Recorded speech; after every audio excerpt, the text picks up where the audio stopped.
Hi, I'm Dr. Janice Webb, a clinical psychologist and author of Running on Empty. I'll take just a few minutes to tell you why I wrote Running on Empty and who I wrote it for. During 20 years as a psychologist, I've worked with scores of different people to help them deal with a countless number of different life problems. But during that time, I started to see an underlying theme that had a tremendous effect on people's quality of life in adulthood. It was a factor from childhood which was so invisible that it took me years to see it.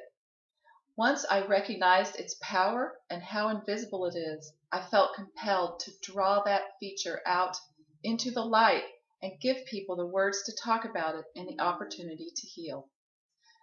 This invisible factor from childhood I call emotional neglect. Here's the definition. Emotional neglect is a parent's failure to respond enough to a child's emotional needs. You can see from this definition that the reason it's so unmemorable and invisible is because it's not something that a parent does to a child. It's not something that happens to a child.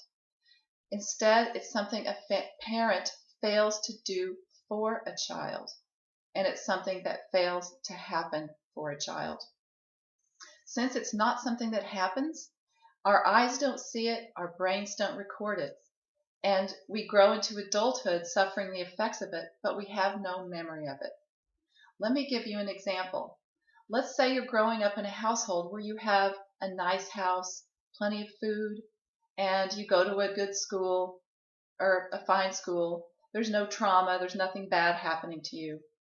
But your parents are not emotionally attuned people, so they don't notice what you're feeling from day to day. They don't notice when you're upset, when you're angry, when you're hurt.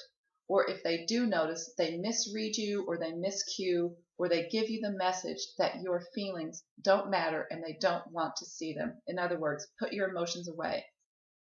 Few parents ever say that to their kids, but there are many ways that parents can communicate that in a subtle sort of way to a child. If you grow up in a household like this, you'll have no memory of it or no recognition of it, but you will have, as a child, put your emotions away like you were supposed to in order to get along in the family. As an adult, you'll lack access to your emotions, and you won't understand your emotions the way that you would had you grown up in a house that was welcoming and that educated you about emotion. The book I wrote, Running on Empty, is about the effects of growing up in a non-emotionally attuned household and how that plays out in adulthood, causing things like feelings of emptiness and feelings of not being connected enough to other people. There are 10 adult characteristics that I talk about in the book. And there's a section for parents on how to be emotionally attuned parent. And there's also the second half of the book is all about healing. I hope this has helped you have a better idea of what the book is about. If you'd like some more information about childhood emotional neglect, please visit my website, emotionalneglect.com. Thank you.